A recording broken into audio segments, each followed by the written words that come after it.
สวัสดีครับเพื่อนๆใน Facebook และ YouTube ทุกท่านทุกคนครับ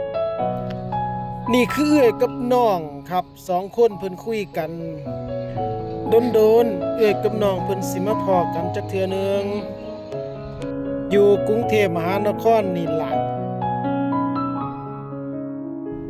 ผู้ซ้ายมือแขนกุดนั่นคือสาวลาส่วนผู้ขวามือนี่คือหนูไล่น้องสาวเพิ่นเด้ รถไฟฟ้าใต้ดินนะนี่รถสี คุณมันไล่ลูกเลย นี่เห็นบ่นี่ ซึ่งคิดว่าเป็นภาพที่หายากที่สุดเลยข้าพเจ้าเองก็เลยได้แอบถ่ายไว้ให้พี่น้องได้เบิ่งกันซื่อๆนี่ล่ะมันเป็นความรู้สึกที่ดีๆของปี2025นี้